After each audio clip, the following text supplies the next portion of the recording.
और ज्यादा मुश्किलें मुख्तार अंसारी की बढ़ती हुई चली जा रही हैं। इसी बीच एक बड़ी जानकारी लखनऊ से, यूपी बीजेपी के अध्यक्ष स्वतंत्र देव का सपा पर निशाना। स्वतंत्र देव सिंह ने ट्वीट करके सपा पर हमला बोल दिया है। सपा के नेताओं पर बलात्कार के बाद अब भ्रष्टाचार के आरोप स्वतंत्र देव की तरफ से कहा गया। टोपी तो लाल थी ही, अब चेहरा भी डर से लाल है, ये भी स्वतंत्र देव कहते हुए नजर आए। लखनऊ से बड़ी खबर, ये ट्वीट भी आप देखिए। यूपी बीजेपी अध्यक्ष स्वतंत्र देव का सपा पर ये निशाना, ट्वीट करके उन्होंने निशाना साधा है। सपा के नेताओं पर बलात्कार के बाद अब भ्रष्टाचार के आरोप स्वतंत्र देव की तरफ से कहा गया है। टोपी तो लाल थी ही, अब चेहरा भी डर से लाल है, ये भी वो कहते हुए ट्वीट के माध्यम से नजर आए।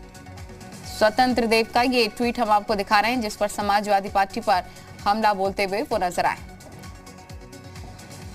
संजय चौधरी बीजेपी प्रवक्ता हमारे साथ जुड़ गए हैं। संजय जी, ये ट्वीट किया गया है दरअसल, और कहा गया है कि अब बलात्कार के साथ साथ भ्रष्टाचार के आरोप भी लग रहे हैं। स्वतंत्र देव सिंह की तरफ से ये ट्वीट किया गया है, यानी कि अब चेहरा भी डर से लाल है, ये भी वो कहते नजर आए।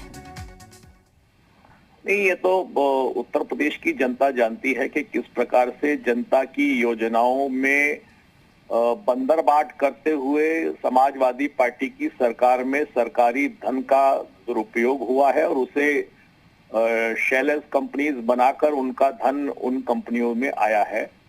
और जैसे कि पहले छापा पड़ा था तो उनका कहना था कि कुछ नहीं पकड़ा गया, लेकिन उसमें बड़े सूत्र हाथ लगे हैं और बड़ा धन जो है उन कंपनीज में गया है।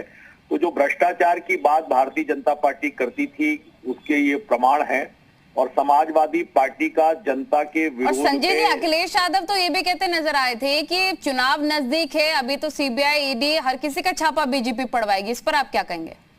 देखिए, चुनाव का मतलब ये नहीं कि हत्यारे को इस बात की अनुमति दे दी जाए कि चौराहे पर किसी का सर कलम कर दे। चुनाव का मतलब ये नहीं है कि भ्रष्टाचारी को इस बात की अनुमति मिल जाए कि सरकारी धन को चुनाव के पहले उसको स्वतंत्रता मिल जाए कि जितना चाहे लूट ले। चुनाव का मतलब समाजवादी पार्टी की तरफ से मनोज जी जुड़ गए। मनोज जी, हमारे साथ संजय जी भी जुड़े हैं बीजेपी का पक्ष रखने के लिए, और ये ट्वीट किया गया है स्वतंत्र देव की तरफ से। उन्होंने कहा है कि टोपी के साथ साथ अब चेहरा भी डर से लाल होगा। पहले बलात्कार के केसेस, अब भ्रष्टाचार उजागर हो गया समाजवादी पार्टी का।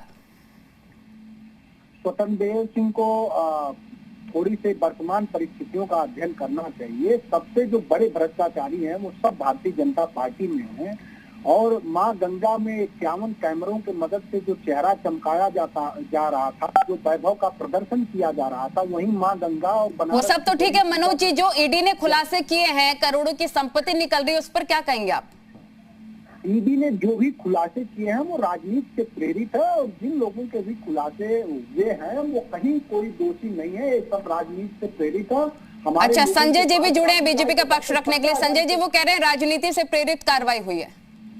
देखिए, समाजवादी पार्टी की हमेशा से रीति नहीं रही है कि वो कहते हैं कि जब आतंकवादी पकड़ा जाता है तो कहते हैं कि वो आतंकवादी नहीं है, भ्रष्टाचारी को कहते हैं कि वो भ्रष्टाचारी नहीं है, बलात्कारी को कहते हैं कि वो बलात्कारी नहीं है, दुराचारी को कहते हैं कि वो दुराचारी नहीं है। वास्तव में समाजवादी पार्टी के नजरिए में कोई भी अपराधी नहीं है, क्योंकि सारे अपराधी समाजवादी पार्टी के साथ खड़े हुए हैं।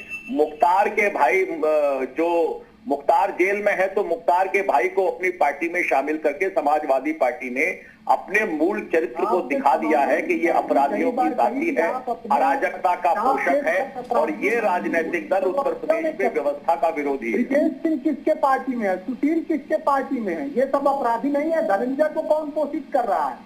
आप इनको अपराधी नहीं मानते हो?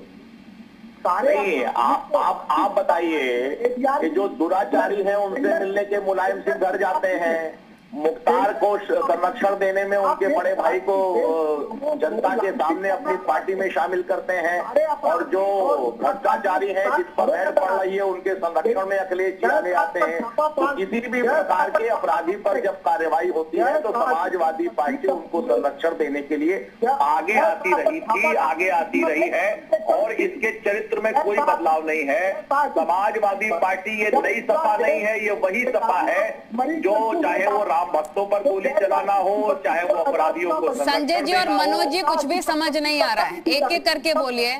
मनोज जी क्या कहना चाह रहे हैं, बोलिए। मैं ये कह रहा हूँ कि जय शाह की संपत्ति जब पूरे देश की अर्थव्यवस्था गर्त में जा रही थी तो तड़ी पार के सुपुत्र की संपत्ति 16,000 गुना बढ़ी। किस प्रतिभा के तहत बढ़ी? उनके घर ईडी और इनकम टैक्स कब जाएगा? जब आप एडीआर की रिपोर्ट पढ़ें तो भारतीय जनता पार्टी का कोष जो है 52.15। तो मनोज जी आप कह रहे हैं कि भारतीय जनता पार्टी ने किया है तो हम भी करेंगे। जो बेनामी संपत्ति उजागर हो रही है उस पर क्या कहेंगे? समाजवादी पार्टी गरीब वर्ग की, वंचित वर्ग की और कमेरा वर्ग की पार्टी है।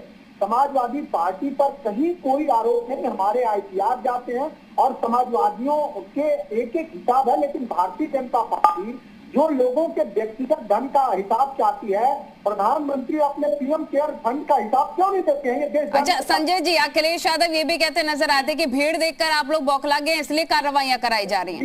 इनके यहाँ दरअसल एक सवाल का जवाब मिल जाना चाहिए कि न मुलायम सिंह व्यापारी हैं न अखिलेश यादव कोई नौकरी करते हैं। तो बिना नौकरी किए, बिना व्यापार किए अखिलेश यादव और उनके पिताजी के व्यक्तिगत संपत्ति इतने करोड़ों की कैसी हो गई? ये जो मूल मंत्र है अगर समाजवादी पार्टी सबको बता पाएंगे तो ये बेहतर होगा। और मुलायम सिंह जी के ऊपर ठीक है संजय जी और मनोज जी, बहुत शुक्रिया वक्त देने